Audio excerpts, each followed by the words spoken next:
what? Two kids. So, I wish I knew how to quit eating bugs. This seems so very fun. There's no place like home. I'm gonna make him an offer down with you.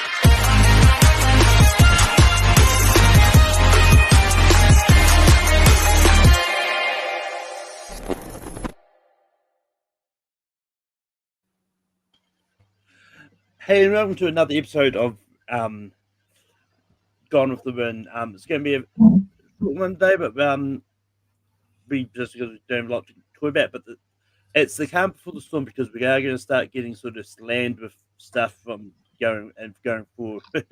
But we've got Dan here. Dan, how's it going? So good.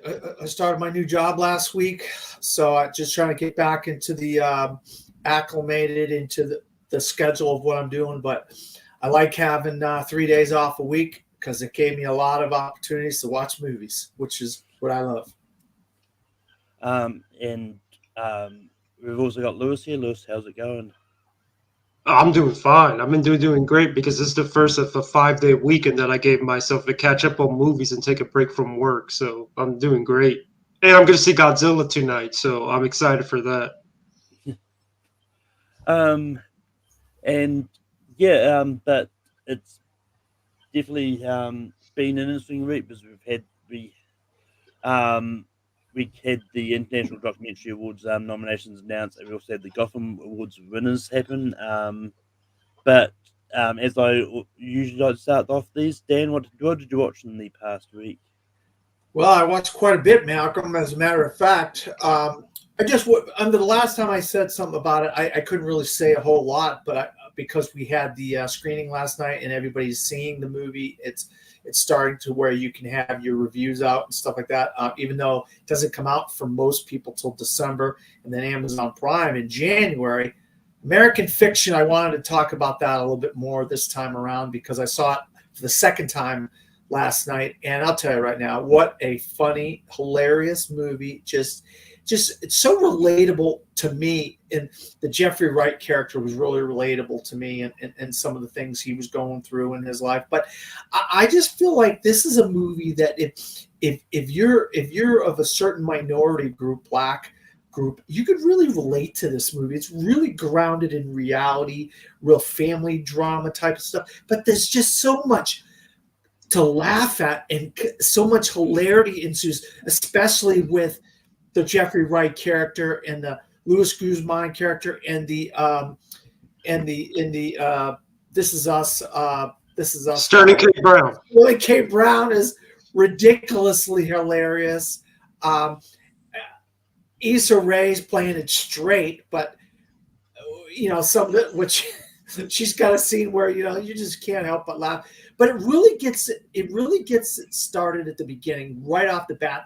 The comedy ensues right off the bat. It's one of those faux pas in life, but what's going on? You just can't help but laugh right off the bat in this movie. And if you really do laugh at that, you're going to laugh throughout this movie because this movie really is a funny movie, and it's one of the most relatable, funny things I've seen all year. And talking to certain demographics of people are hit and miss on it, which is weird because I thought, okay, well, this would be really up the alley of the black community, but some people were a little turned off by some of the comedy in it and some of the self-referential humor. But I loved American Fiction quite a bit, and I can't wait for more people to see it. I know Lewis saw it, so he'll chime in on that.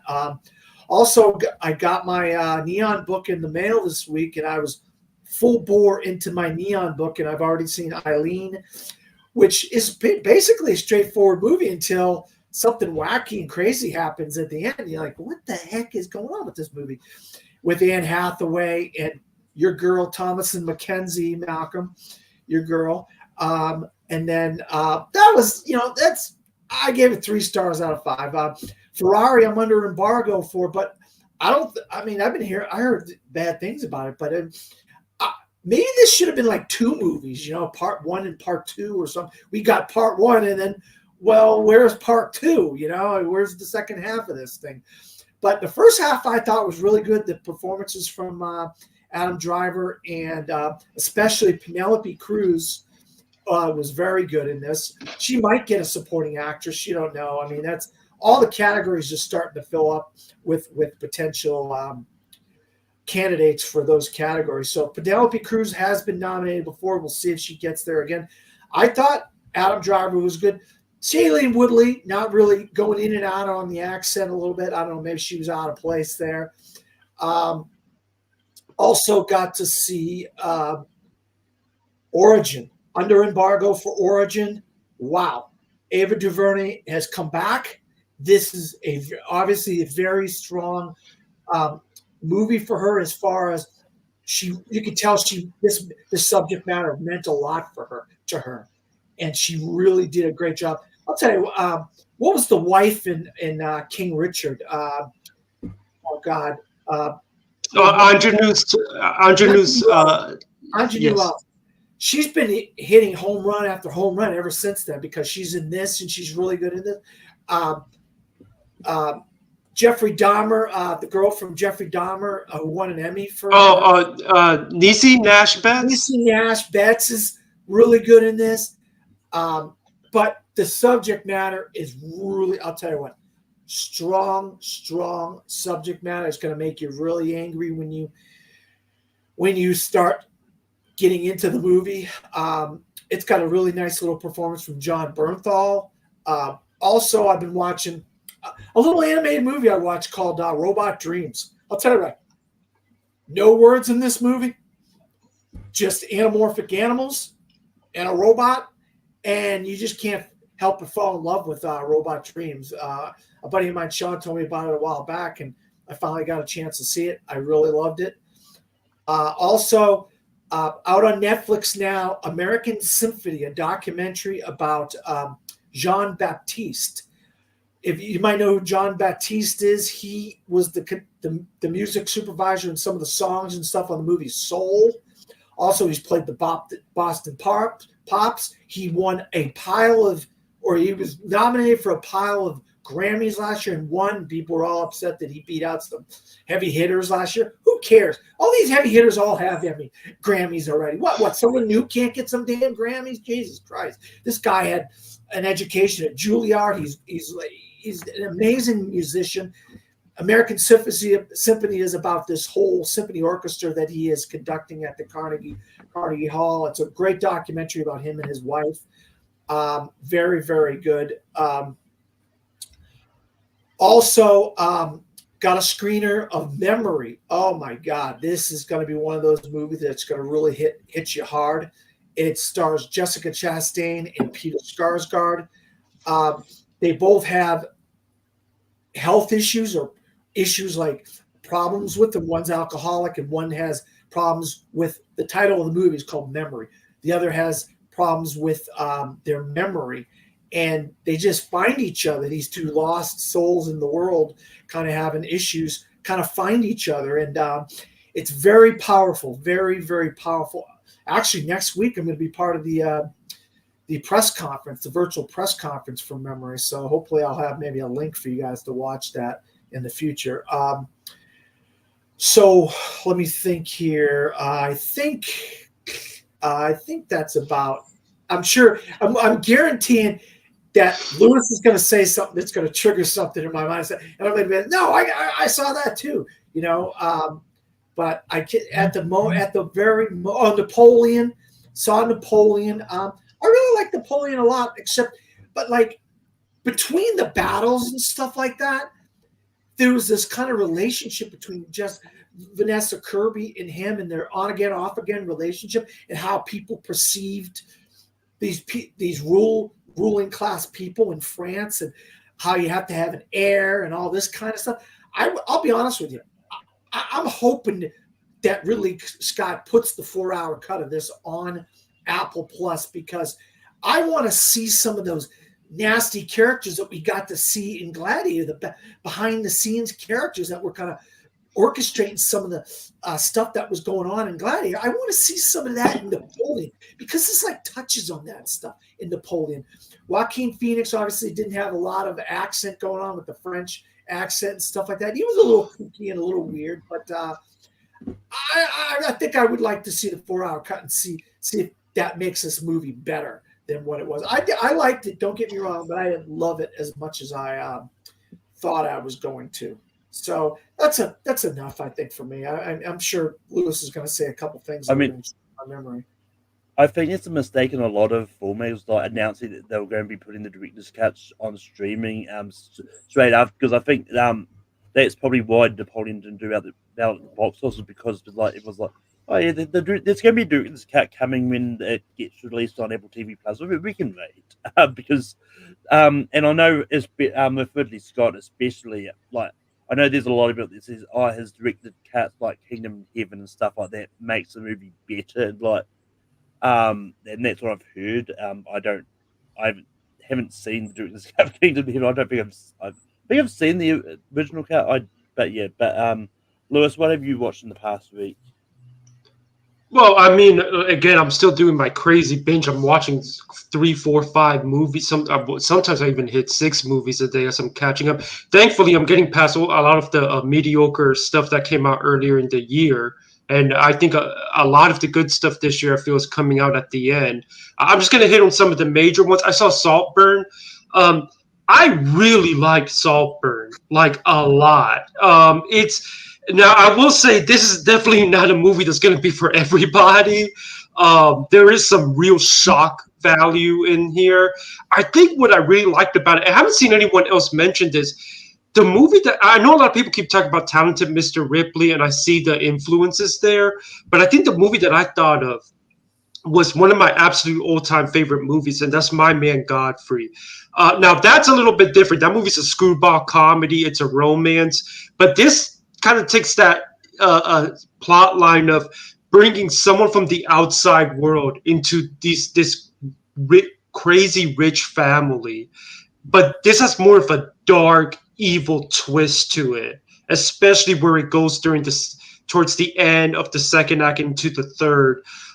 Barry Keoghan, I mean, this is an incredible performance. Unfortunately, I think he's a long shot to get in at Oscar because I'm not sure a lot of voters are going to respond to this film.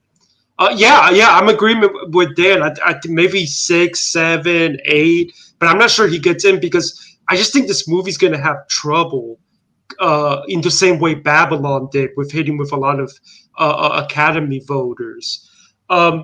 I also saw The Peasants, and I'll say the animation in this movie is incredible. It's really good, but for me, I thought it was such a depressing story. I mean, it was so sad from start to finish as the movie goes on. Even the ending kind of feels like, wow, that's it. That was a pretty depressing story. So I'm not sure if it's going to get in because of how depressing it is. But animation-wise, incredibly well animated film. I also saw, and you guys just going to give me a sec here so I make sure I don't miss anything. Well, I got one more real quick. Since you're looking at some other things, let me just say I did get the screener for Society of Snow, which is the J.A. Bayona remake of Alive. Very good technical movie. Obviously, we already know that story. I just think there's something in the script and in the story that really kind of lacks something for me. But the technical aspects of this thing are incredible for Society of the Snow. I just wanted to say that. I'm under embargo for that. Go ahead. No, that's fine. I mean, I haven't seen it, so I can't add. But I saw Napoleon. I thought it was okay. I thought the battle scenes were amazing in it. I thought Vanessa Kirby really shined as Josephine really well. I think I'm with you, Dan. I would be interested to see if we get the 4-hour cut. It might make me feel a little bit better about the movie than I did. I would be very interested to see because in a strange way, the movie is 2 hours and 30 minutes. And yet it felt like there was some stuff missing that really could have made it better. It's almost like if somebody had gone into Oppenheimer or Killers of the Flower Moon and really cut into it. So I would be very interested to see what the 4-hour cut looks like. American Fiction, I think this movie's hilarious. It's going to end up being one of my favorites of the year. I'm not sure if it's win competitive for picture at Oscar, but I do think it's got a shot. It definitely got a shot to get into picture. Jeffrey Wright's great in it, but Sterling K. Brown, I was wondering, why is there people talk? Why are people talking about this guy as a supporting actor nominee?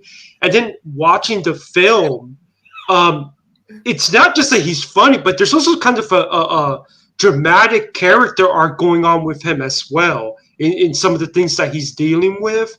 And he really does. He really does stand out. And I can absolutely, if they end up really loving this movie, I can see him getting into the supporting actor race. But yeah, really funny movie. And the trailer does not show you that this movie does have. It's got great comedy, but it's also got heart. And at its core, it's really about family. I got to check out the two big French films, Anatomy of a Fall. From an objective level, the acting in here is so good. It's very well technically done. I thought it was fascinating to watch how the French court system works compared to over here in the American system. I will say that subjectively, there were times that the movie kind of like lost me, and I think it's because there were times that I wasn't feeling too much sympathy for Sandra Hüller's character. I did have a lot of sympathy for the kid, Daniel, and unfortunately, I don't got the actor's name in front of me because he's really good in it. Machado Grenier. Nico Machado Grenier. Yeah, and he's really good in the movie. This is a movie that I had a lot of respect for. I logged it on a Letterboxd with 4 stars. I think it's a solid movie. I wouldn't say it's going to end up being one of my favorites, but I can see why it's in the picture conversation. Why I see a lot of people putting this as one of their favorites of the year. And finally, The Taste of Things. This was a huge surprise to me. I adored this movie. This is currently my top 3 of the year.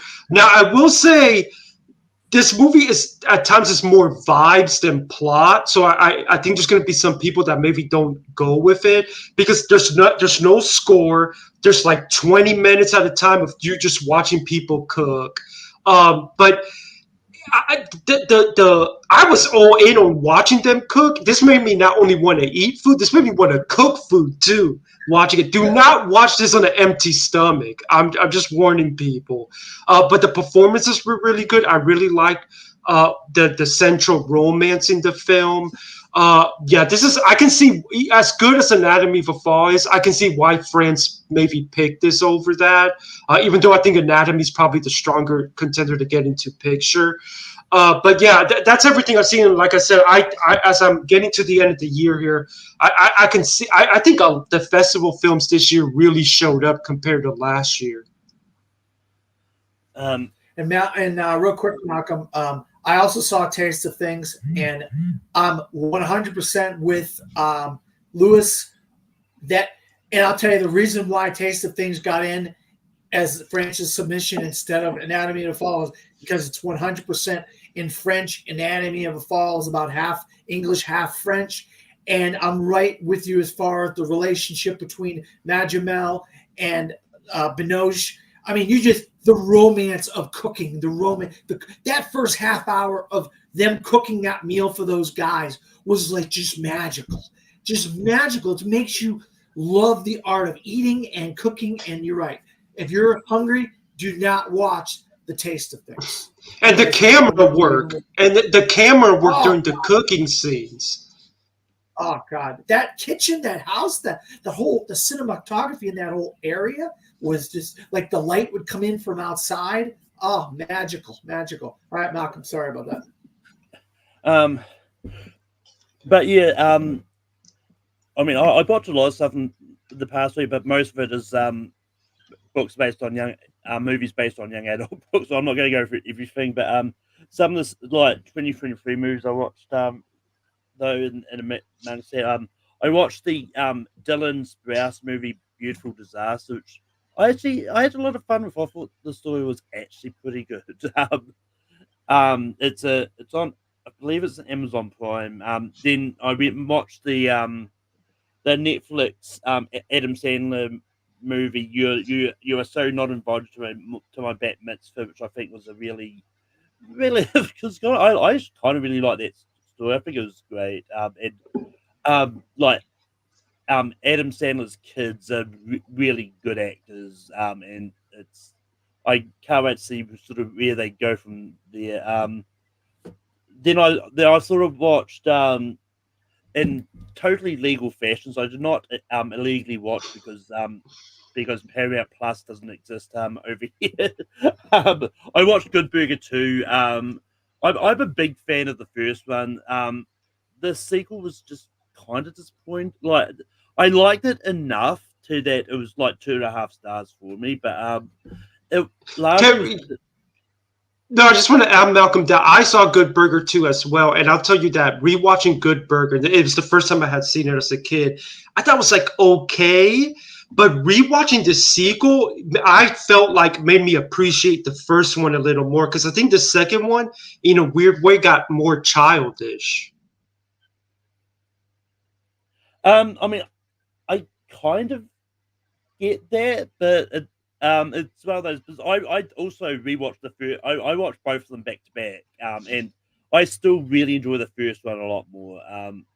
But it's just one of those ones like Good Burger 2. It's just thing that let me get down to the fact that it was basically the same plot as the first one, like beat for beat. Like you had Dexter betraying Ed, and Yeah. all that. Like there's so much more they could have taken that whole story to make it sort of more relevant without so much backstabs, and I think that kind of what let it down a little bit for me.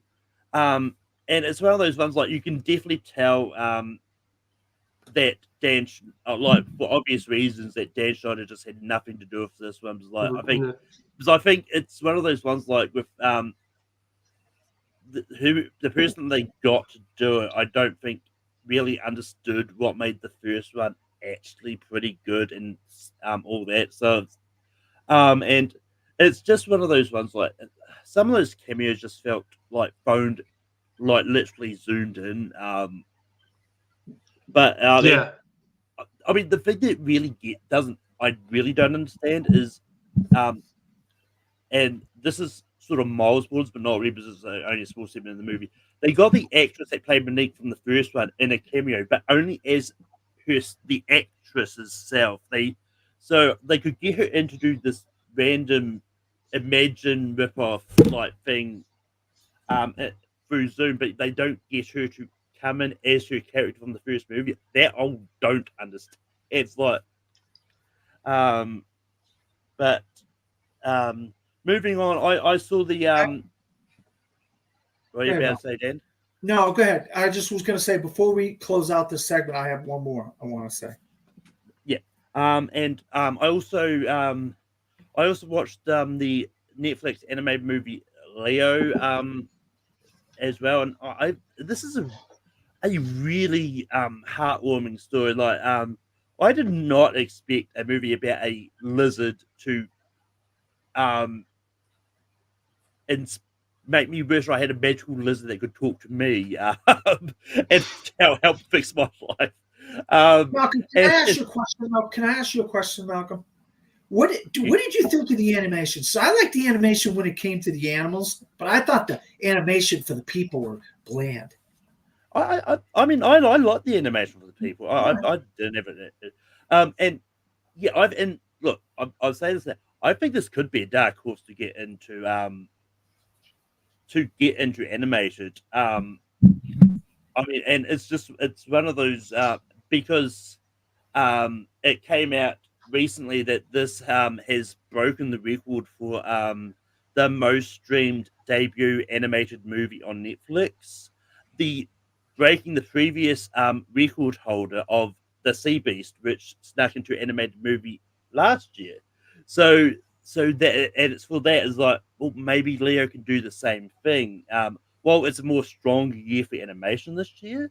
But I think there's a chance that depending on how people feel about like the Disney movies that are on the table, like Wish, Elemental, and some of the other ones, like I think there's a chance that it could knock out. I know some people are calling for Nimona to maybe for the upset, but I think no one's really talking about Nimona anymore. I think a lot of people have largely forgotten about it. So I think if any from Netflix is a dark horse in this and sneaks in, I think Leo is the one that could do that. Well, it'll be interesting to see if it could get in when we get to Annie's, if it makes it because CP's made a splash at Annie's and that kind of showed strength. Yeah. Well, that's the thing. Like it's just my prediction based on sort of the stuff that sort of come out about it being the highest debut. So, but and then I literally just started it this morning. I haven't finished it yet. I started watching 65. So from what I've seen, I'm enjoying it a little bit. But it yeah. But moving on. So it came out last week that the International Documentary Awards nominations came out. Unfortunately, they didn't come out in time for us to talk about the documentaries last year.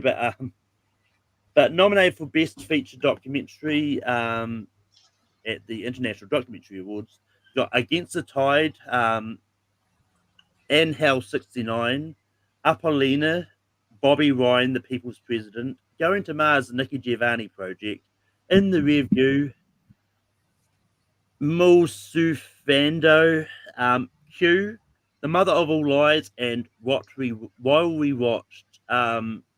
But Dan, what are your thoughts about what the nominations for Best Feature Documentaries at the International Documentary Awards? Well, I've seen a handful of these. Seems like Bobby Wine is getting a lot of love in the song category, but I don't know if it's going to win here. The Nikki Going to Mars and Nikki Giovanni story is very fascinating. Mother of All Lies, I mean, I don't really have a lot to say because I've only seen a handful, about 4 of them I've seen, so it's hard to say. And then it's not knocking you, Malcolm, but it's some of your pronunciations. It's hard for me to understand what you're saying. I mean, I know. I apologize there. And Lewis, what are your thoughts about the nominees for Best Feature Documentary? Yeah, I mean, I'm with Dan because I think if you look at these, a lot of these are arguably long shots to make any necessarily splash down the road. And apparently, somebody now I haven't personally gotten to go ahead and check the homework on this. Somebody said that historically, only like 43% that show up here do even like show up at Oscar. So it's not. So I'm not sure if this is going to tell us much as a precursor. And I think looking at the list of the contenders, these do seem more like long shots because like some of these I've heard of, but I don't think they're necessarily serious contenders to get it. And others, honestly, this is the first time I've even heard of them. Go through the list again, please, Malcolm, just one more time, if you don't mind.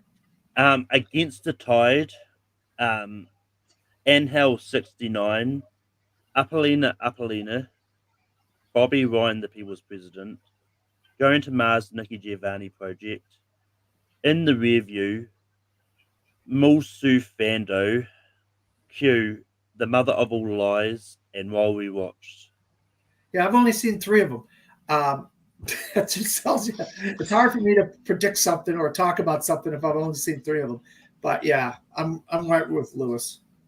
Yeah, I think if anything, this tells us like the international taste, and we gotta remember that sometimes the international taste is a little bit different than what we see over here.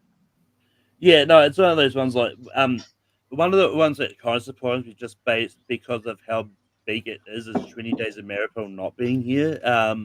But how about Beyond Utopia? That's South Korea. And how about Medea? Which I've been hearing all kinds of things about Medea, Malcolm, out of Doc, New York, and the other Doc festival that's going on. But there's no Medea. There's no Beyond Utopia. There's no Mariupol. I mean, it's one of those.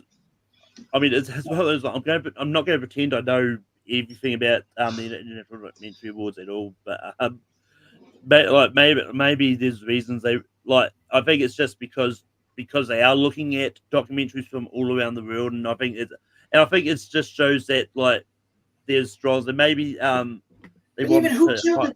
even they killed the piano players getting all kinds of buzz. That's a South American documentary that's getting all kinds of buzz. No, that's not in there.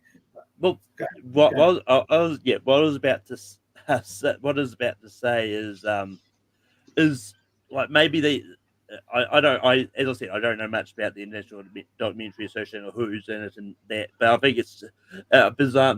You'd imagine it's probably like a really big base of voters as well. So and I think it's just one of those ones. I think um maybe it's just a case of maybe some of them like go like, well, we're probably going to see a lot of these big ones that people do actually know. So we wanted to highlight some of these sort of ones that people probably don't know to show that it's not just the Beyond Utopia's Trinity Maripol that are out there in the world. I'm not going to go through like best director of documentaries and all that because it's pretty much the same. I will say like that Apollina got a lot of love here. But also, Malcolm, the Pigeon Tunnel's in England. That's not America. That's English. About a great British novelist. Nothing on the Pigeon Tunnel. If you watch that, Malcolm, you'll see the artistry in that documentary, and it's a established big name documentarian who's been around a while. So it's just you can't really take a lot of stock in this now that I think about it, Malcolm. Well, what I was about to say is on the note of the Pigeon Tunnel, like maybe each country could only like the foreign Oscars, maybe each country could only submit one, and the UK and While We Watched is a UK documentary that was nominated. So okay. But then again, and looking at my theory was already proved wrong because there's two United States ones here. Anyway, I mean, it's just one of those ones. Like it's going to be one of those ones. I just thought I'd bring it up because one, it's an awards body that we should really talk about, and two, it probably and it's one of those ones like maybe some of those could be surprised that pop up there as well because as we all know, some of these ones that are proven like favorites, like the Pigeon Tunnel Trinity America, may get snubbed because the documentary branch does their stuff. Well, I will tell you this. I think Nikki Giovanni has a legitimate shot. It's probably in the 10 or 12 range of possible getting in. Like, I believe it's one of those documentaries where it's got a shot. I think it won't get into 5 because there's not a lot of artistry in it. You know, it's a lot of talking heads of her talking about her life. You know, it's archival footage, but I don't want to, we don't want to take up any more time on this. Yeah. But moving on to the Gotham Awards, and it's one of those ones like largely it pretty much went the way I kind of expected personally. I know there's one that Dan probably disagrees with, but I will explain sort of why I kind of predicted that is probably going to be the case. That one was probably going to win, but going to start from the bottom, and the bottom of the page I'm looking at is outstanding the performances. So I'm going to go to outstanding supporting performance, and that went to Charles Melton from May December. And it's one of those ones like I kind of expected that they probably would have gone that one. Not saying that the other ones weren't that good. I think it's just a case of and some of those like Ryan Gosling, like I wasn't expecting who, they were probably voting for the actual indie movies. Well, they allowed things. They expanded the reach and allowed like things like Barbie and to actually be nominated. But yeah, so Charles Melton put May December win, and yeah, I haven't seen it, so I'm not going to try and pretend I have. Louis, what are your thoughts about Charles Melton winning for May December? Yeah, I'm happy to see this for him because I do think he has a really great performance. In my personal opinion, he's the MVP in a movie that stars 2 Academy. Apparently, Dan disagrees with me. 2 Academy Award winning actresses. I will say this because I saw some people kind of jumping to conclusions and thinking that this could be him potentially going on to win the Oscar because the last two supporting winners at Gotham went on to win the Oscar. I don't think that's the case here because I do still think it's going to come down to like a Gosling or RDJ winning supporting actor, or maybe De Niro if things go a certain way. I think if anything, this could help him get a push to get a nomination in supporting actor. And I do think there's a possibility that critics are going to try to push him. I wouldn't be surprised if he ends up actually being a critical darling. But then when we get to the industry nominates him but doesn't award him. And I will say this was one of the few because the Gothams because sometimes are crazy and unpredictable. This is one of the few that I correctly predicted. I thought that they would probably try to push Melton here. So I'm not too surprised by it. I don't think this is necessarily going to boost him to winning the Oscar, but I think this puts him in the conversation to get a nomination for the Oscar. Dan, what are your thoughts about Charles Melton winning supporting performance? Could you just real quick, Malcolm, and when you do these, do you have the nominees in front of you when you do this, or are you just got the winners? Yeah. Could you do me a favor and read off the nominees when you do these? As fast as we could do it. I don't want to make it over long, but could you? Well, we've got time, so I can do it. Okay. Besides Melton, what were the bigger? What are relatively some of the bigger? Wasn't John Magaro in there too? Well, no. So the other people nominated for supporting performance: Juliette Binoche, Penelope Cruz, Jamie Foxx and Les Clones Tyrone, Claire Foy, Ryan Gosling for Barbie, Glenn Howerton for Black Beauty, Sandra Hüller for The Zone of Interest, Rachel McAdams for 80 Dear God, It's Me, Margaret, and Divine Joy Randolph from The Holdovers. That's it. Okay, so right there, I can name 5 people better than Charles Melton in this category, especially Divine Joy Randolph. I mean, how can you say that Charles Melton is better than? I mean, obviously it's all subjective. I'm not saying that. I just think what Divine Joy Randolph does in The Holdovers is way better. Julie Binoche, The Taste of Things, Louis just talked about. She's incredible in that movie. Ryan Gosling, whatever you want to say about what Ryan Gosling's doing, he's amazing in Barbie. And I want to point out real quick, the thing about Barbie, I know why Barbie got into these categories. I know why they included Barbie, because they were giving this special award away to the Barbie screenwriters, Greta Gerwig and Noah Baumbach. There was a special thing for Barbie. So they included them because they wanted them to show up for the thing. So it's like a Golden Globes moment in a way. They would have never included Ryan Gosling in this category if it wasn't for the fact that they wanted them to show up for this special award. So we got a little bit of shady business going here on the Gothams.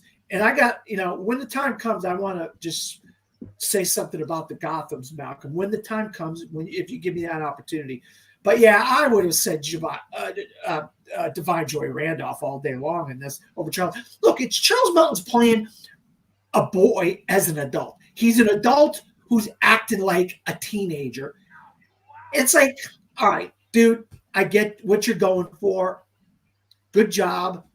But no, not.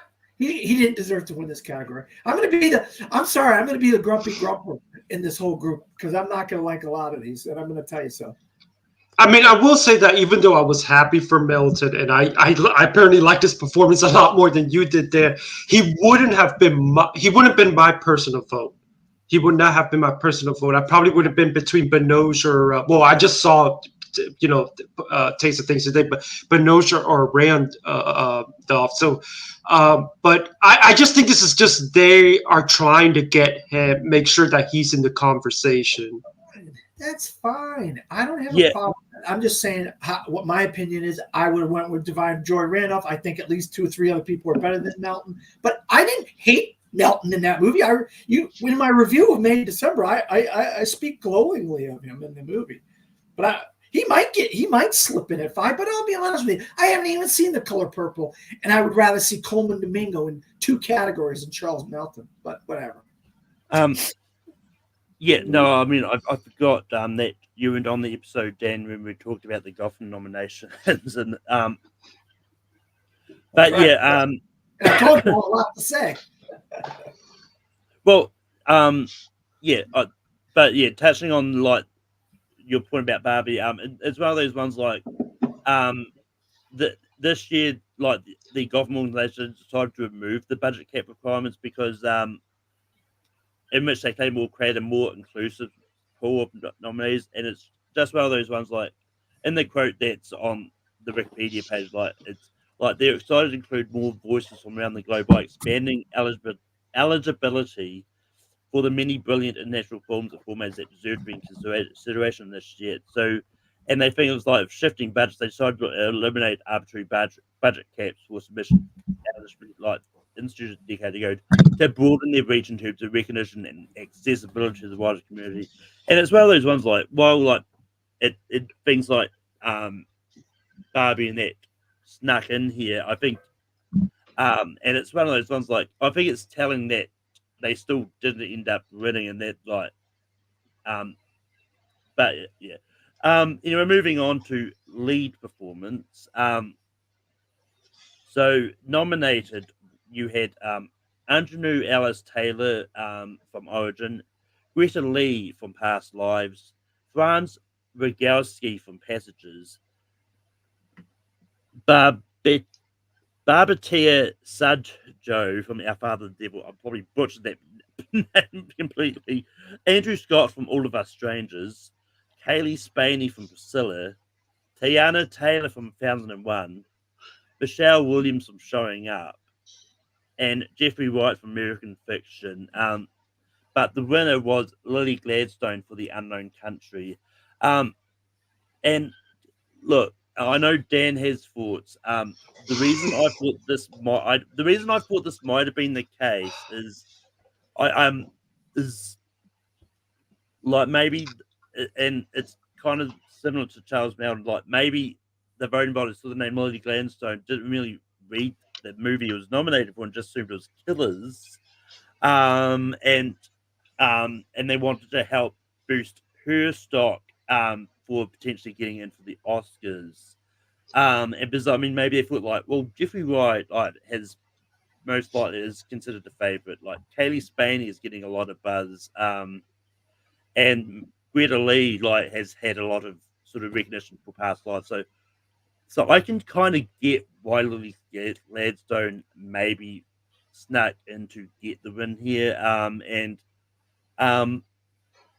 Honestly, like for being an unknown actress, I think getting this kind of boost, I think would help her as well. But Dan, what are your thoughts about Lily Gladstone winning lead performance? Look, I don't have a problem with Lily Gladstone winning with lead, but I mean, it's not even her best performance of the year. She's in another movie called The Killers of the Flower Moon, and she's amazing in that. But you nominate her in this, and you take away a trophy that could have boosted Jeffrey Wright. It could have boosted Fantina Barrijo. It could have boosted Greta Lee. I mean, why would you give it to her for a movie that's not even her best performance?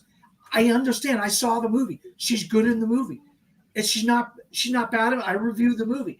But Jeffrey Wright is the clear favorite in this category. He should have won. It's all about who showed up. I bet you he couldn't show up, and she could show up. I'll put money on it. It's all about favoritism. The Gothams are playing favoritism on who could show up to their awards. Same thing with the Barbie, giving Noah Baumbach and Greta Gerwig an award. Oh, well, we'll get the Barbie people show up. We'll nominate him in this. We'll give him a special award. I'm telling you, Malcolm, there's some shady business going on at the Gotham Awards. And Jeffrey Wright is, you can't tell me, and I know you guys haven't seen the other movie with Lily Gladstone. I'm telling you, when you see it, you're like, what? That's going to be scratching your head. How did Jeffrey Wright lose this? How does Fantasia Barrino, everybody's raving about her in The Color Purple. The ones that have a chance to see it and talked about it, they're raving about her and Daniel Brooks and all these people. But Greta Lee's incredible. I mean, come on, man. This is shady business here. That's just my 2 cents. Well, But Louis, what are your thoughts about Louis Dad's Donovan lead performance? I mean, I have not seen The Unknown Country. I was stunned by this, even though I've heard from other people who were like gambling that this was a real possibility. Like, I was really surprised by this. But I think you might be onto something, Malcolm. I think this is them trying to push it for Killers. Now, to answer Dan's question as to why they nominated for Killers, I believe Killers did not formally submit in this category at the Gothams. But it's a $200 million budget. That's why what was the budget that they went with? 85, 90, something like that. They upped it from like 35 to 85. Well, I mean, there was no budget cap. There was, right, yeah. They lifted it, but supposedly a lot of major films still didn't submit, whereas Barbie did, which is why and Gosling got in. But I really do think this is just because the voters at the Gothams are basically like a jury pool. We're not talking about like, actual voter base and stuff like that. So I think what this is that they just decided that they were going to try to push her and help her because Lily's got a tough fight if she's going to try to win the Oscar with Emma Stone. Performance, and then on top of that, some people bringing up Carey Mulligan's performance. So I think this was them just really trying to push her. But that being said, I can't comment on the performance because I haven't seen The Unknown Country. I've just seen her in Killers. It's good, but I'll be honest. If you see, okay, I'm gonna give you 3 movies she was in this year. Okay, 3: Fancy Dance, The Unknown Country, Killers of the Flower Moon. If you look at her, she's playing herself in all 3. She's literally playing herself in all 3. It's just a matter of one of them's in modern context, one of them's a period piece, and the other one's a period piece as well. I mean, a modern context. She's playing herself. She's not doing anything extravagant, whereas I think she's doing extravagant work in the Killers of the Flower Moon because she's playing sick and ill and that sort of stuff. But hey, what do I know? Yeah, I mean, it's one of those ones like with a lot of these award shows, like, and especially with the Gothams, like, I think, it's clear that they've probably got a little bit of agenda here to try and push some of these names that may need the help because, like, there's I mean, that's thing, like Jeffrey Wright, like, I think doesn't really need the help. I haven't seen American Fiction yet. I don't know when it comes out in New Zealand. But from what I've heard, Amazon Prime, Malcolm? Do you have Amazon Prime? Well, I mean, it generally doesn't come out on Amazon Prime for us until it's been vetted. It's going to be in theaters for December, and then it'll be on Amazon Prime in January. So, good chance you'll have it in January. Well, as I said, like things come on Amazon Prime differently over here. Okay. And I think it generally depends on when they come out in theaters here, when they turn up on Amazon Prime. All right. And can I just say one more thing, Malcolm, real quick? Once again, you hit it, favoritism.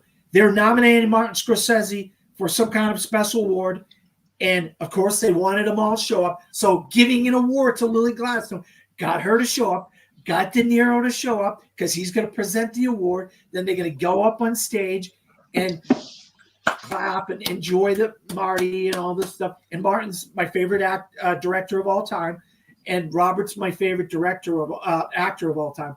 But real quick, on a personal note, Malcolm, Robert De Niro gets up there and he's doing his speech, right, for Martin Scorsese, and he's giving his speech, and part of the speech is about Donald Trump and how Donald Trump is using Pocahontas in a really negative context and all this stuff. And the Gothams cut the guy's speech. Thank God. He reaches in his jacket, pulls out the speech, Malcolm, reads the whole speech. He says, that's not my speech. This is my speech. This is the part that they cut out. It just tells you the liberal media, the people that are trying to censor me and censor my ideas and thoughts. And I'm really not happy right now. I want to say thank you to Apple and thank you to God, but I'm not really happy right now. Robert De Niro. I mean, come on, man. Let the guy. This is some regional, local New York film group. Why can't the guy? Why are you censoring the guy's speech just because it's about Donald Trump? I was about to say, from what I've heard, it wasn't the Gothams that did it. It was Apple that sense of the speech. Oh, really? Wow. Probably Yeah. they're probably sensitive about his, I guess, the awards campaign. But I honestly don't think that's going to hurt him. If anything, that might endear him to some of the voters. He was standing up for indigenous people, and then Donald Trump's over there knocking indigenous people, like comparing them to Pocahontas and like this nasty stuff.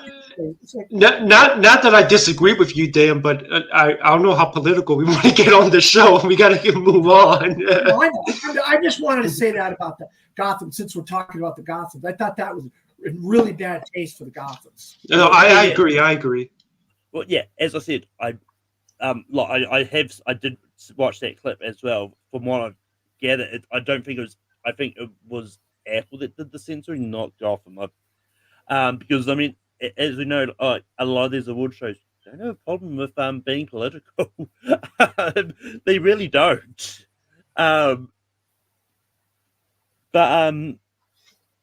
But moving on to the category of breakthrough director. Now it's I mean which I think is fair, a little, but because they don't have a category for just like best director, like they just want to honor the people that did their like first movies. I don't know why that is, but it is.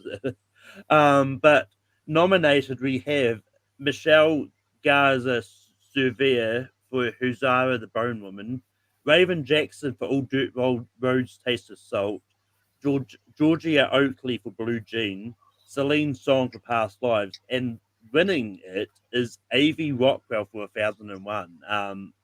But I haven't seen any of these movies. I actually blind bought Past Lives recently, still got to actually watch it.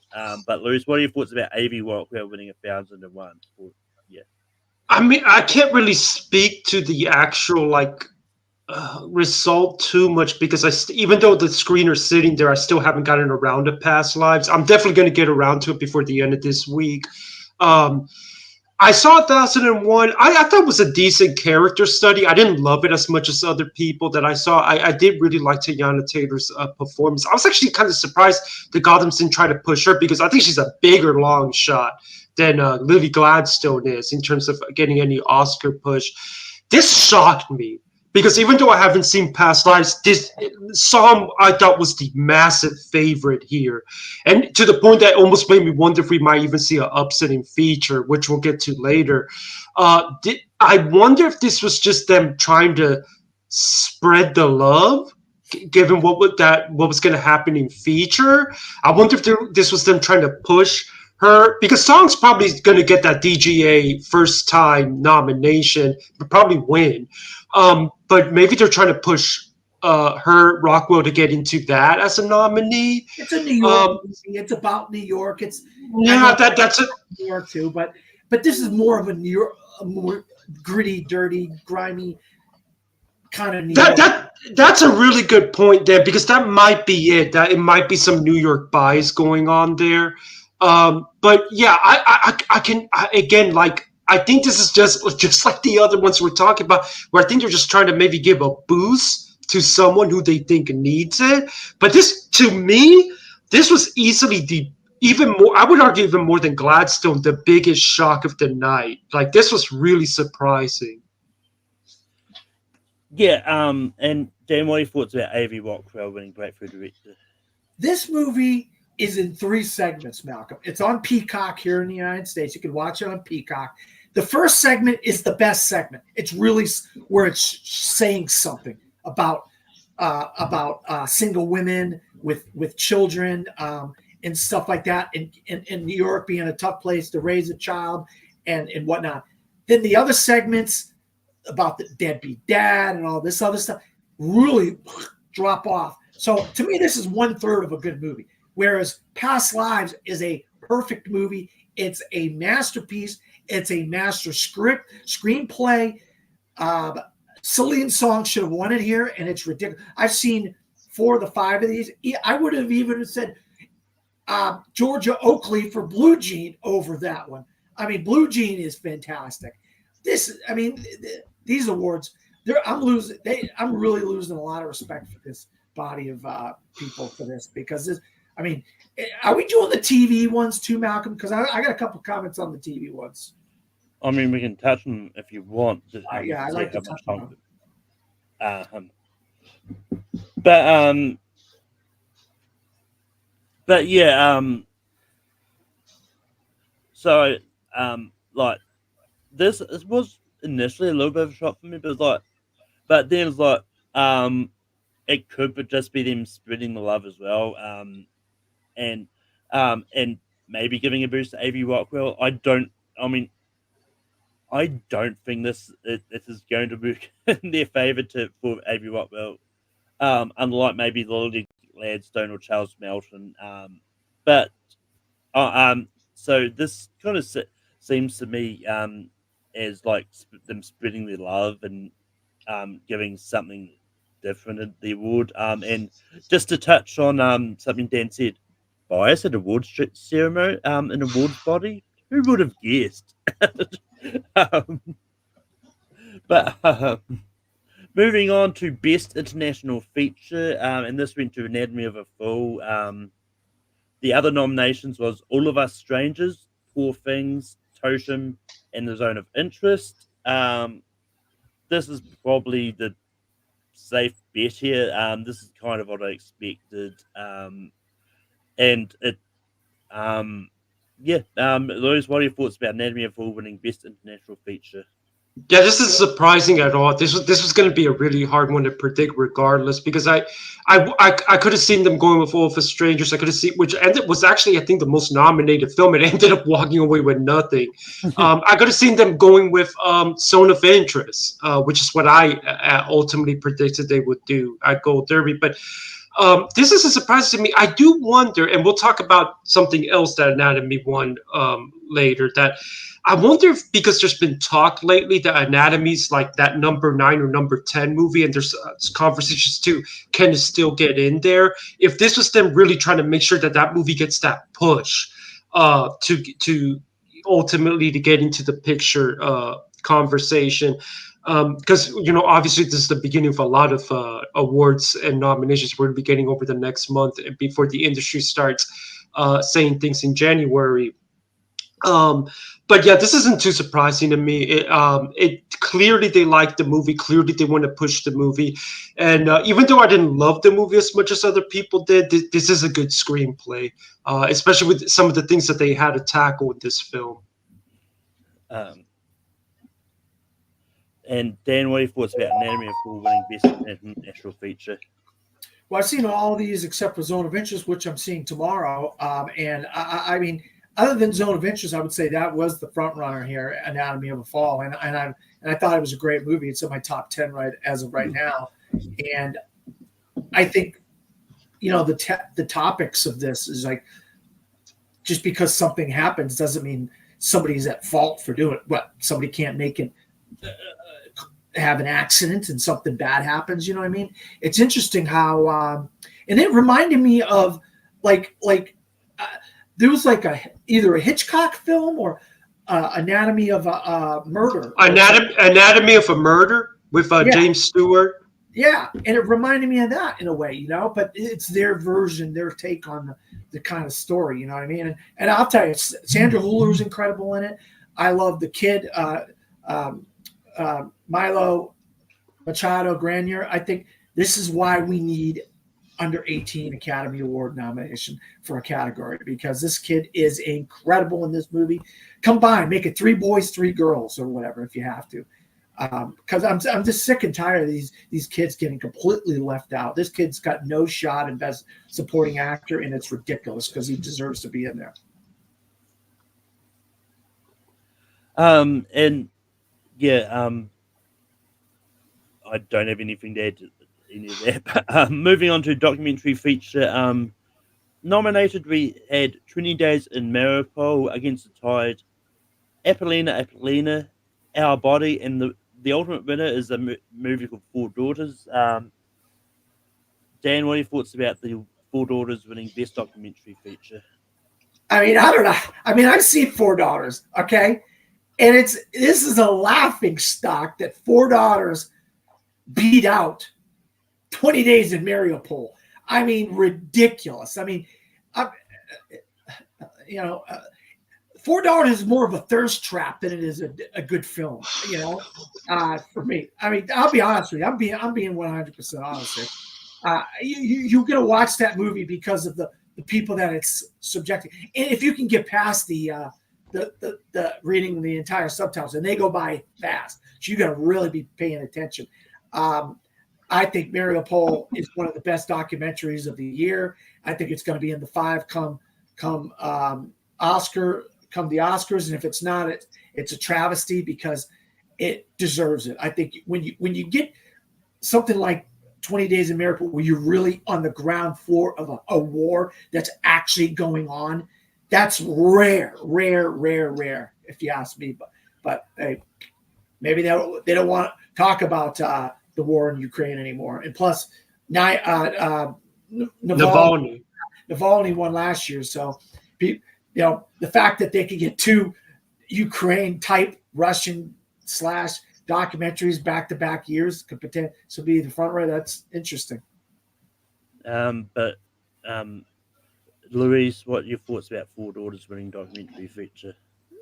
I had a feeling Four Daughters could potentially upset. I have not seen Four Daughters. I can't speak to the quality of it, but I had it at number 2 on Gold Derby. I thought if anything could potentially pull off the upset. Even so, I really thought this was going to be a slam dunk for 20 days. And again, I think this is just the Gothams being the Gothams and saying, okay, what can we try to push, because we are the first sort of major ceremony. They were giving out special tribute awards, and you could see, especially if you followed it on social media, that clearly some of the stars were out there beginning. They're really starting that campaign trail past just doing the Q&A screenings.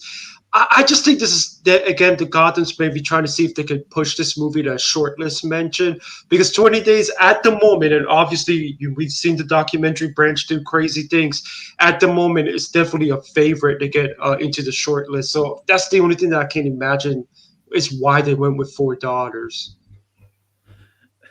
Yeah, it's one of those ones like, it sounds like it's a weird documentary too, which and I don't go to foreign documentaries. This is kind of intrigues me to want to check it out. Want me to tell you what it is, Malcolm?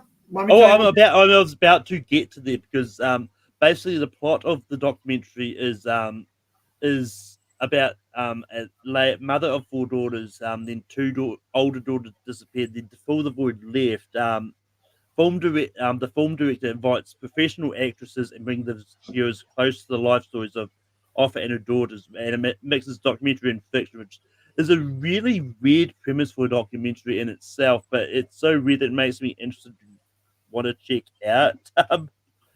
That sounds like some Nathan Fielder stuff, man. Like, what? Crazy. You're making a movie about the daughters that were subjugated into the Islamic cults of what's it called? I think it's just called the Islamic State. Yeah, but what's come on? What are we called? What are they called? Lewis, come on. Is it ISIS? ISIS. It's not. Is it ISIS or not? Yeah, they become terrorists, or they get embroiled in a group that are terrorists. They fall in love with members of a terrorist group, and they become terrorists. See, Morocco is not a terrorist state, but there are mixes of people that live in Morocco. And then 2 of the daughters get raptured with these guys that are part of these terrorist groups, and the other 2 daughters somehow survive and get saved by the mother and family members. And then they get 2 actresses to play the 2 daughters so they can reenact their story. It's just wacky. Yeah. But I will say it's the official, from what I just found out on the official Wikipedia for Four Daughters, it's the official Tunisian entry for Best International Feature Film as well. Yeah, Tunisia, Morocco. Yeah. Morocco's in Tunisia, right? No. Tunisia is a country on its own. It's that's right. That's it. No. Yeah, they're on the border of where Morocco and Tunisia. That's it. Okay, I'm sorry. What'd you say, Malcolm? It was where Star Wars was filmed. Yeah, I know where Star Wars was formed. I'm just saying on the border of they were on the border of Tunisia and Morocco. And yeah. I guess the terrorists are over in Morocco or something, or in one of these other. I can't remember. As soon as I watched it, I'm like, what the hell was that? It took me 3 times to watch that movie. I sat down, watched like a half hour, 45 minutes at a time before I finally finished it. I just couldn't. I could not get through it to save my life. It was so I didn't like it at all. But except for the fact there's some pretty girls in it. But moving on, I suppose pretty good is any reason to watch a film documentary. I told you it was a thirst trap. I told you.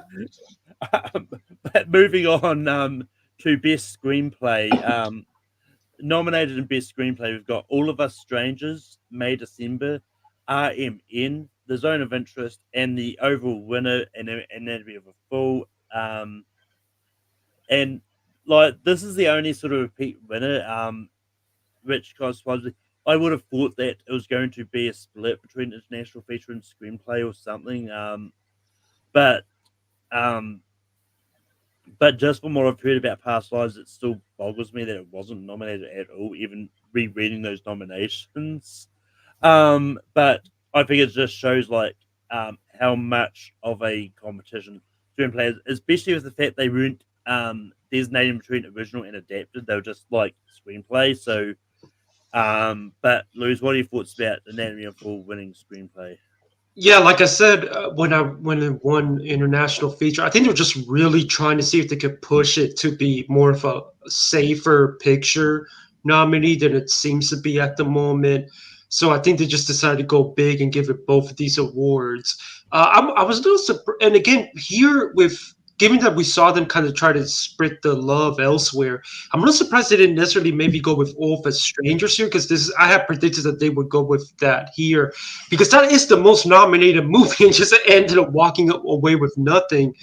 But yeah, I just think that, and again, this was a little bit tougher, just like international was compared to others.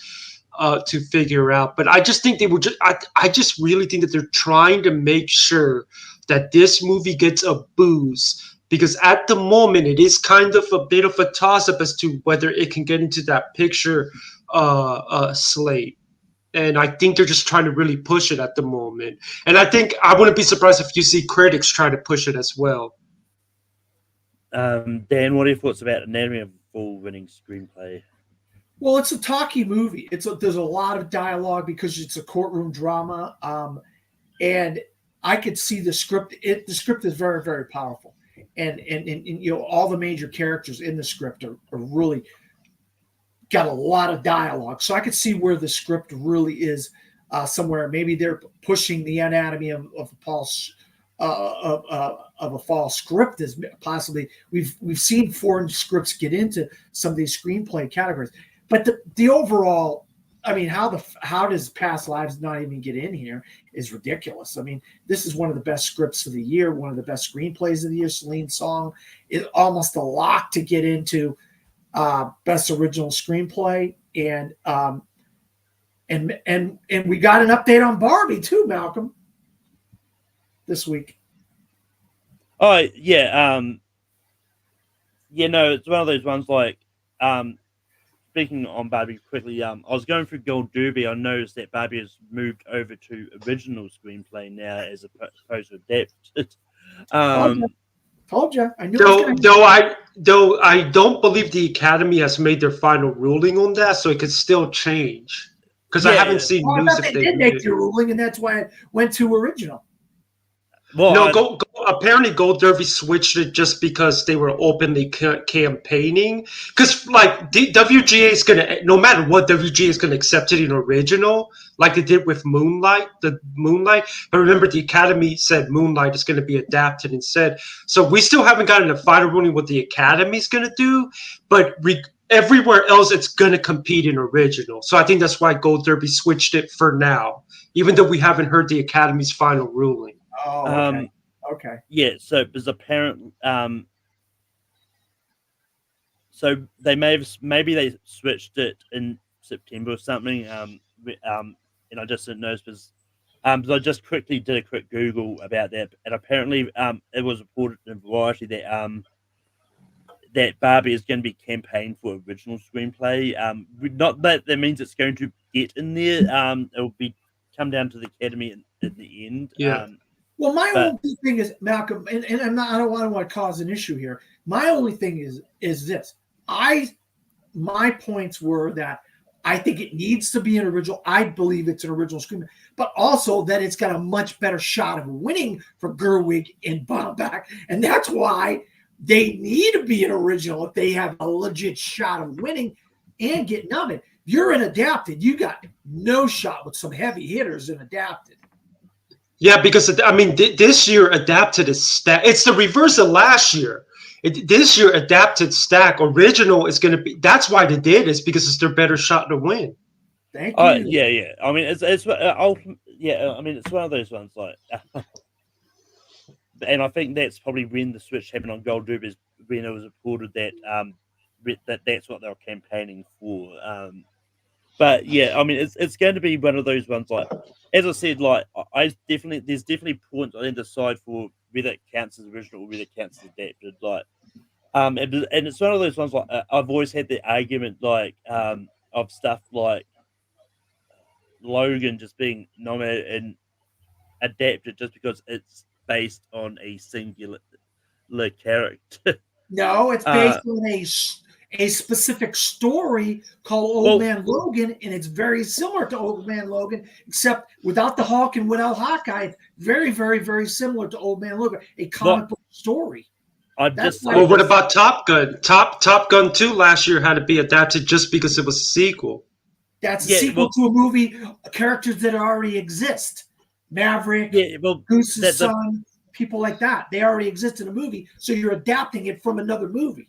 See, but this is where we could debate this all day long, because then I could say, well, Barbie and Ken already exist. The story is original. The characters exist, but you're not adapting the story from an existing story. You're adapting. You see, we can see right here, just in the conversation here, why it's going to be interesting to see what the Academy decides to do.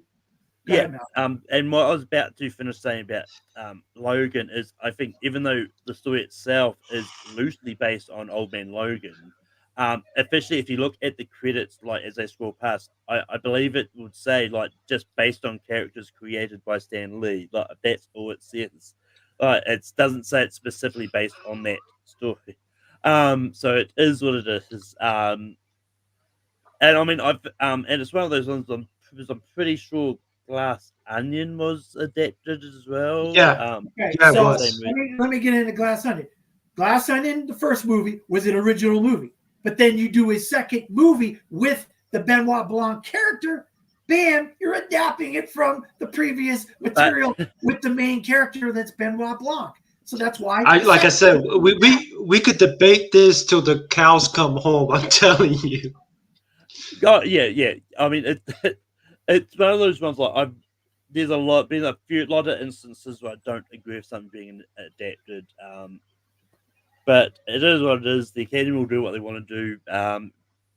We've still got one more category to talk about, and that's Best Feature. And nominated in this category, we had Pasta's Reality, Showing Up, 1001.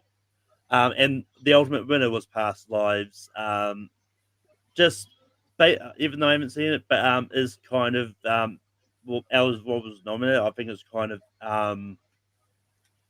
pretty much what I expected. But after seeing like A.V. Rockwell winning director, I was like, well, maybe they would have done that to try and extra boost him. But no, I think they're still clearly wanting to boost Past Lives as well, just by giving it something. But Louis, what are your thoughts about Past Lives winning Best Feature? Yeah, I think in hindsight, as everybody thought going into the ceremony, it was always going to be Past Lives. This wasn't a situation like last year was Everything Everywhere versus Tar, and you could kind of see them going with Tar if they wanted to, but ultimately they went with Everything Everywhere. Past Lives just seemed like the obvious favorite going into this one. But then A.V. Rockwell pulled off that winning directors to the point that when we got to feature, I was sitting there wondering, well, is it actually going to win? But it ended up winning. Past Life, just like Anatomy of a Fall, at the moment, there's a lot of talk. Can it get into that picture lineup? Some people have been putting it at number 9, number 10. I think this is them also trying to give it that boost. I think this helps. The Gotham winner for Best Feature is a little bit hit or miss of how their chances are to go on to win Best Picture, even though they gave it Everything Everywhere last year. Everything Everywhere went on to go all the way. But the winners, I think, have a pretty good shot to get actually at least nominated, if I remember my history right, but I'd have to look. So I think this gives it a good boost, especially now that we're going into more bigger critic awards where bigger movies are going to be in contention, including Oppenheimer, the big one. So yeah, I think it was always just going to be Past Lives, and I don't think anything ever was going to beat it if we're really looking at the back. But yeah, I was just while you were talking, I was quickly bringing it up, but so the winner of 2021 was Lost Daughter, which I don't think did get nominated in the end. No, it didn't get in. Though it did do a little bit better than we expected, because it didn't just get actress; it got supporting actress as well. I think did it get screenplay? Maybe. It might have. I think it got something because I remember. So I remember Manning being surprised that it came up. Yeah. The year before that, in 2020, No Man's Land won Best Picture. That one. That's 2 out in of last 2019, Marriage Story won Best Picture. The Gothams. That was definitely nominated.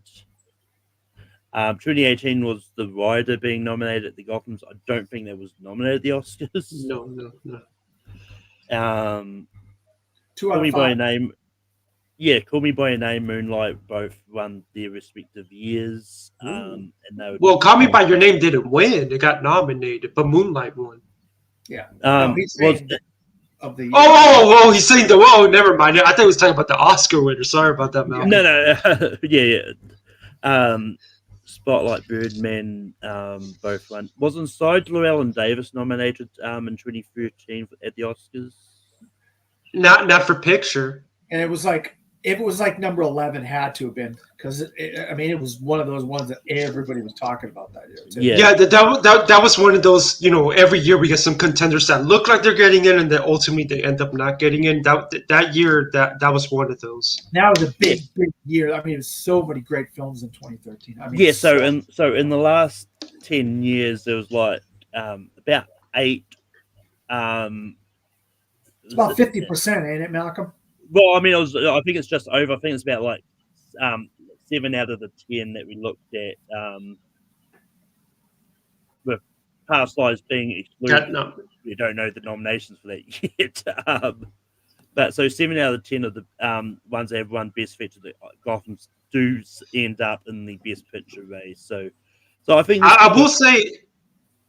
No, I was just gonna say real quick that it's probably had 1001 upset it here. That to me would have been a massive red flag for its Oscar chances. But again, it did pull off the win, so I still think I still think it's got a shot to get into picture. Well, it's one of those ones. I think it's still kind of in the conversation. Like people are still checking it out, especially now that it's on like digital physical media. But we do have some time, so I'll talk about the TV awards at the Gothams as well. But I haven't got a chance to comment. Oh, wait. Wait, hold on. Dan hasn't got any comment. But then what puts about Past Lives winning Best Feature. Sorry about that. Yeah, that's all right. I've seen all 5 of these movies, and Past Lives. Was she considered a producer on Past Lives, Celine Song? If she was, that's why they didn't give her a director, because they knew she was going to accept the award for Past Lives if she was a producer. It's A24. We know it's A24, but is she like one of the main producers? She wrote it and directed it, so it makes sense that oh, if she's going to get up there and speak for the movie, she's probably a producer on it. So she may be because. Oh, sorry about that. I'm just gonna say she may be because A24 does like to do that with their directors. Yeah, so they probably knew she was going to accept the award for the movie anyway, and it's her direction, her writing, so it's her movie, pretty much anyway. So they go, well, instead of giving her 2, we'll give somebody else, and that way you were talking about spreading the love there, and that still helps Past Lives because that I think it's a boost. Not that I like a lot of the winners here, but I think you started to see the tea leaves of what they're trying to do. They're trying to spread the love, also maybe push some people that may not get some potential for the Oscars, and maybe put that in the people's back of their minds. Hey, Anatomy of a Fall, 1001. Not that I like that movie at all. I didn't. Charles Melton, Lily Gladstone, people that are kind of on the fringes that if they push them here, maybe other people can push them, and that will boost their momentum, is what Lewis has been saying all along. I think the big one for here is Past Lives winning that award. They needed that. I think they need this boost. And they need to keep winning Critics' Choice to get in that 10. Because I think, and I love Past Lives.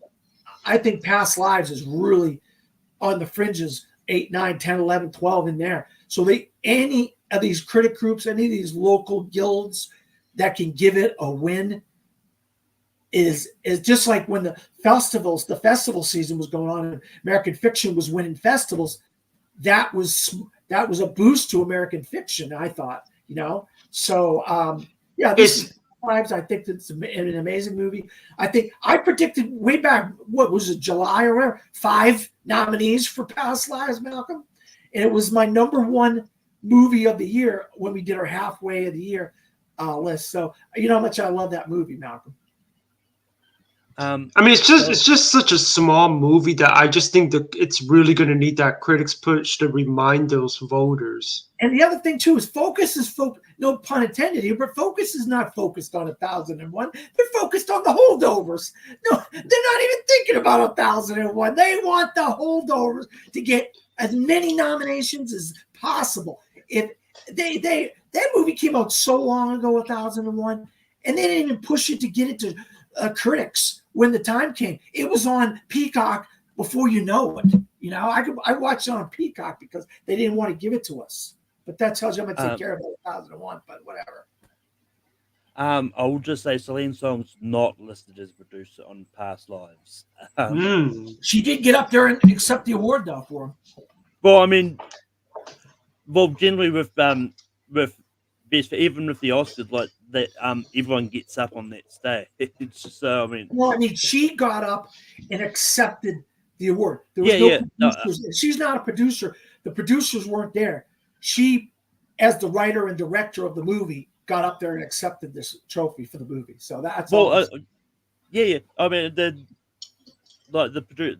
I mean, that's why I think it's probably one of those ones like producers were probably like, well, I mean, we won't be there, but it's Celine's movie anyway. So I mean, anyway, now moving on to the TV side of things.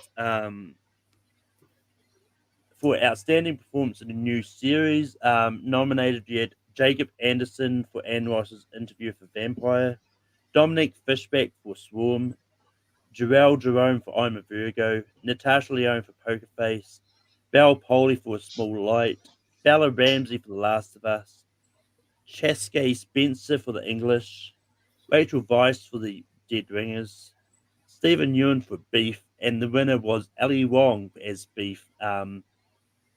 But Dan, what are your thoughts about Ali Wong winning for outstanding performance in the new series?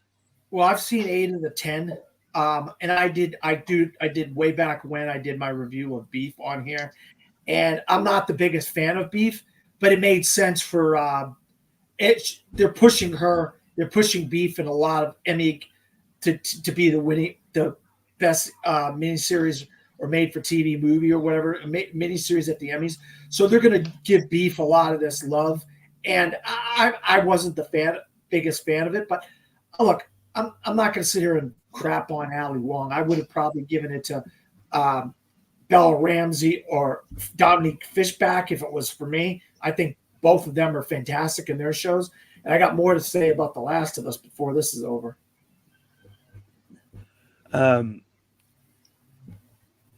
Louis, what are your thoughts about Ali Wong winning for Beef? I mean, I can't really present much thoughts because I don't really like catch up to TV as much as other people. So, I mean, it's not too surprising to me. I thought they were going to go with Bella Ramsey because I thought that would be more of a bit of a populist pick, especially with how huge Last of Us ended up being. But I can't say I'm not too surprised because Beef won somewhere else, and I had predicted that they would probably win there as well. So, I mean, even though I haven't watched a lot of this stuff, I'm not surprised. I mean, I'm not surprised simply because Beef is A24. And Netflix, too. It's Netflix. But primarily done by A24. But I've not seen Beef. I'm more of a vegetable guy myself.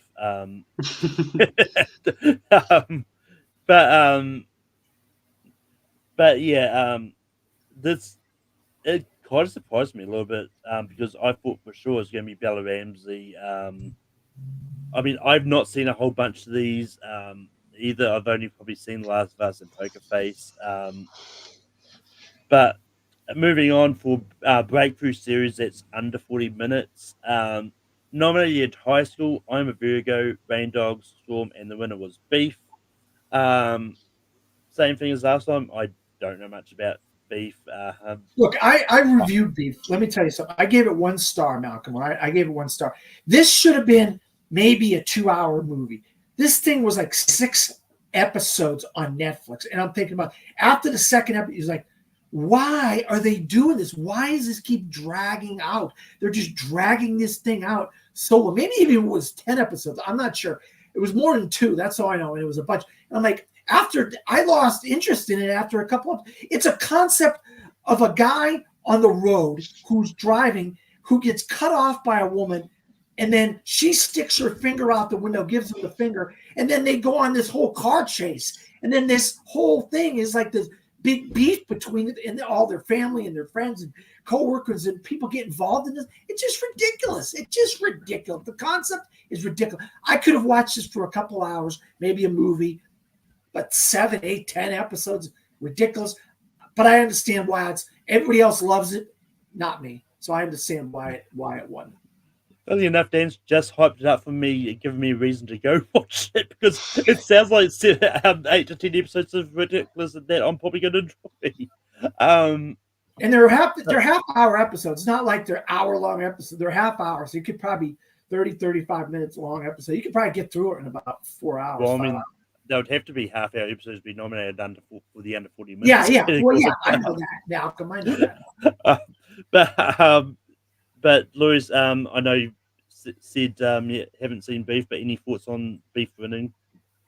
Yeah, I predicted this, even though I haven't seen Beef because I know how popular it was with this crowd. But I can't really comment on its quality because I haven't watched it. But yeah, it's not surprising to me that it won. Now we head on to the one that's ridiculous, if you ask me. But whatever, go ahead. I don't know if it's that ridiculous, but we'll get into that. But moving on to breakthrough series for over 40 minutes. Nominated Anne Norris's Interview with a Vampire, Dead Ringers, The English, The Last of Us, and Telemarketers. And the overall winner was A Small Light. Now, I haven't seen A Small Light, but I've heard a lot of good things about it. I've heard people really enjoying it. So, I mean, am I surprised Last of Us didn't win? Yeah. But based on what I've heard about A Small Light, it sounds really good. It sounds interesting. It is good. But Louis, what are your thoughts about A Small Light winning breakthrough series? Yeah, I'll keep it short because again, I haven't really watched a lot of these, but I'm shocked that Last of Us didn't win because I really thought that they were just going to go with there. But at the same time, I remember, I think last year, a lot of people thought Abbott Elementary was going to win, and that ended up not winning. I think this is just a case of them trying to push something smaller and trying to see if it could help it get like more notoriety. So that's the only reason I can think, because A lot of the stuff I haven't watched, but I've heard of. I don't think I've ever heard of this show. Oh, So it's on Disney Plus. It's on Disney Plus. It's on Hulu. You can watch it on either one. But the fact of the matter is, Lewis and Malcolm, the Emmys are already nominated. The nomination's already out. They're not doing any favors for A Small Light because it's. Oh, that's a good point. They're already out. They already voted back in August, in July. Okay. So I'll do Malcolm's job real quick and just throw it at Dan with just asking the question, like, what is this about? It's about Anne Frank's family, and it's about a secretary who is hiding these people in an attic or a cubby hole or a side room and blocking it with a bookcase for months and months and days on end. And she's a secretary, and she's a Jewish secretary, I might add, or a German secretary, or whatever, but she helps these Jewish people out. And it's a true story. It's based on Bel Powley is incredible in it. Liev Schreiber's incredible. It's fantastic. Now this earns its length of the episodes. It's 6 episodes or something like that.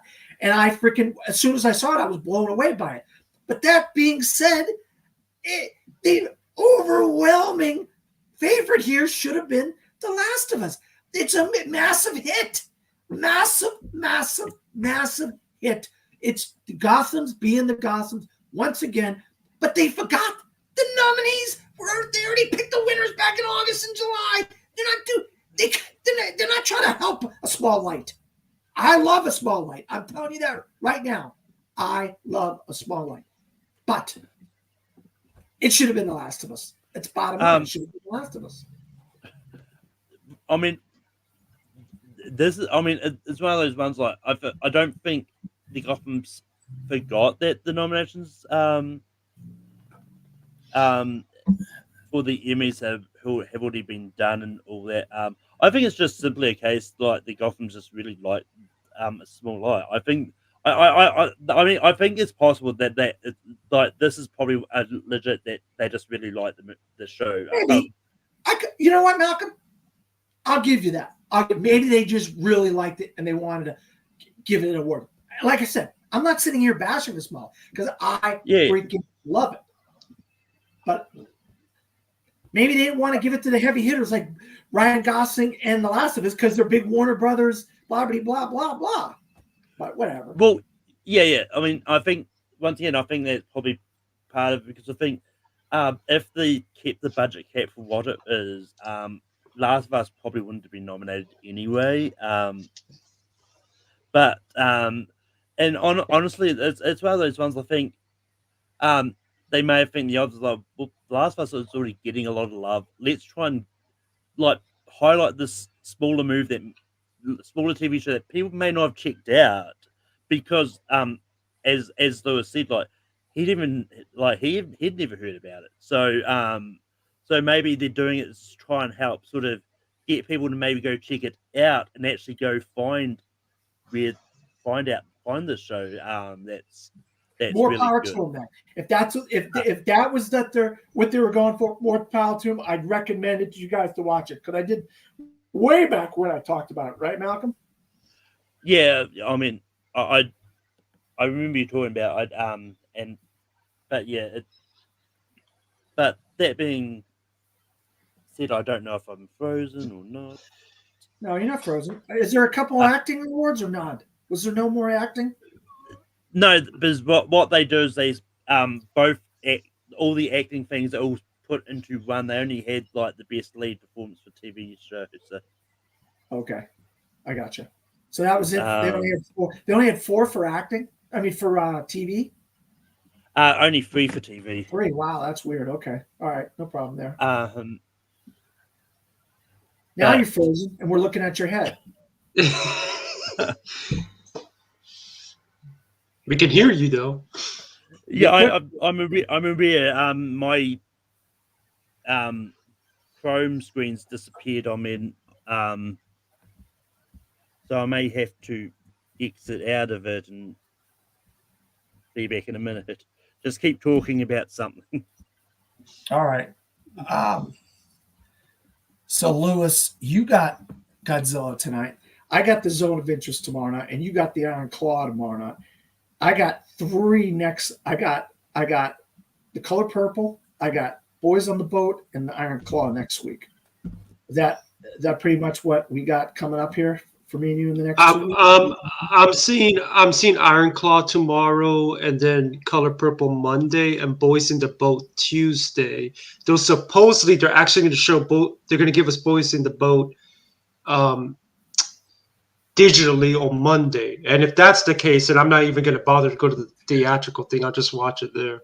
So yeah, I like to watch them. That's why I went back and saw American Fiction last time. I like to watch them in the theater, and I know we got a screener. We're going to get the screeners.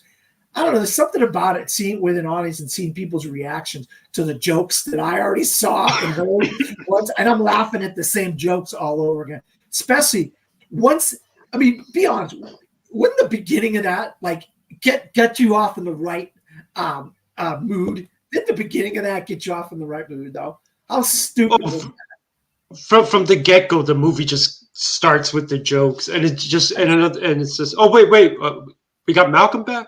Yeah, we got Malcolm back. That... We got Malcolm back. We're talking about American Fiction, Malcolm.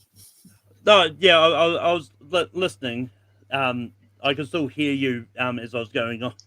I don't want to give away the joke at the beginning, Malcolm, but you hopefully you laugh, and once you start laughing, you won't stop laughing at American Fiction because it's that good of a movie. So I don't want to give away the joke because you haven't seen the movie yet. But I just was sitting there waiting for people to laugh, and they're laughing, and then I'm laughing because I already seen the movie, and I'm laughing at the same jokes all over again.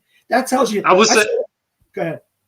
I was just gonna say I don't remember the last time that I went to a press screening that there was that much laughing going on. Isn't that fantastic to have even Next Goal Wins? You haven't seen it yet, have you?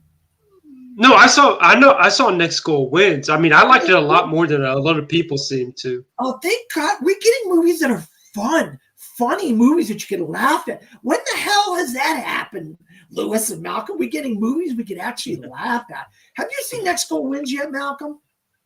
Not yet. It still is yet to be released. Are you kidding me? It comes out next week. Oh, good. I cannot wait. Because I know that's your boy. I know you're excited.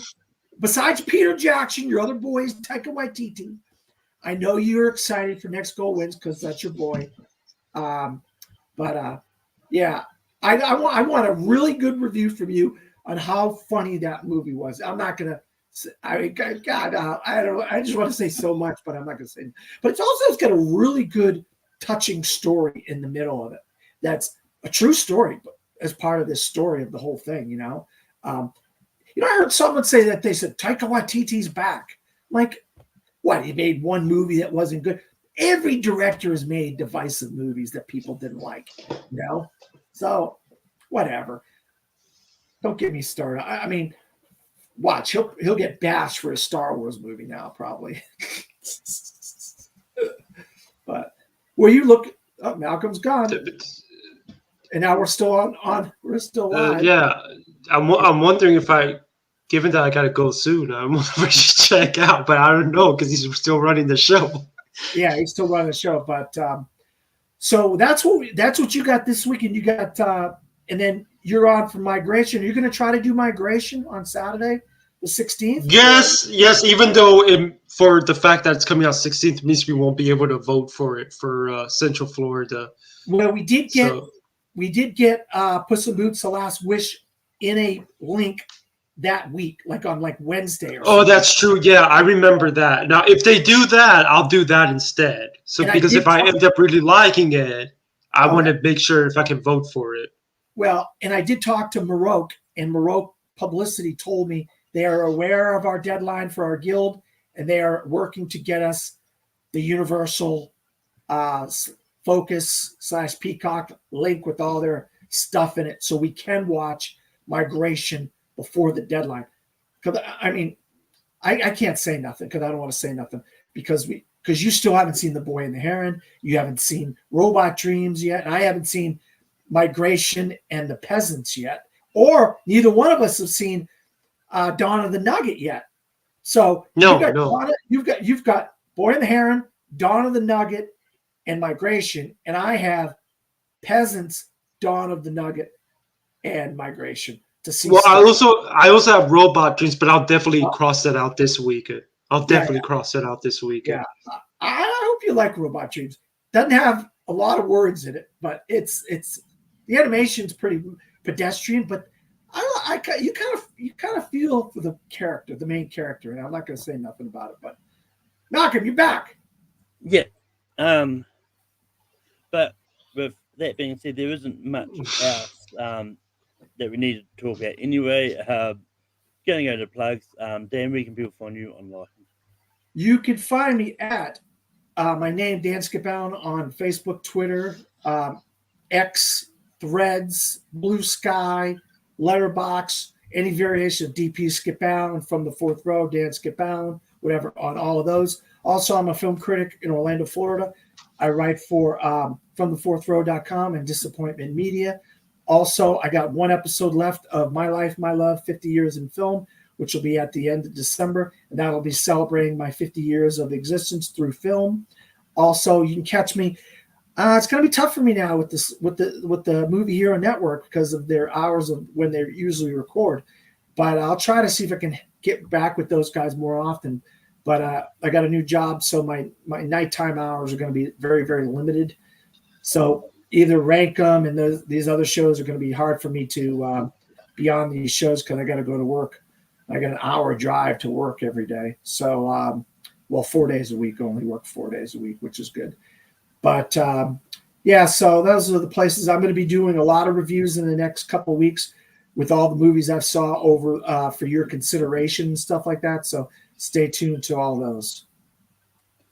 But Louise, where can people find you online? Yeah, just go to MendesMovieReport.com. Take you straight to my 100% free Substack. I'm not going to make you pay for anything like other Substacks. Oscar projections. I try to get at least one weekly movie review, links to any stuff that I do. I will be coming out with a written review of Godzilla -1 after I see it tonight. And eventually I'm going to be doing, by the end of the year, best stuff. I already see some people getting out their best films of the IndieWire came out with their best films of the year. And to me, it's like, man, we got one more month to go. Let's be a little patient here. But yeah, you can. For me. Yeah, I mean, we got about two. For those of us in Central Florida, we have about 2.5 weeks. And even then, we might see some stuff that maybe we can't vote for, but we'll like it. But yeah, just go to MendesMovieReport.com, get all my stuff there.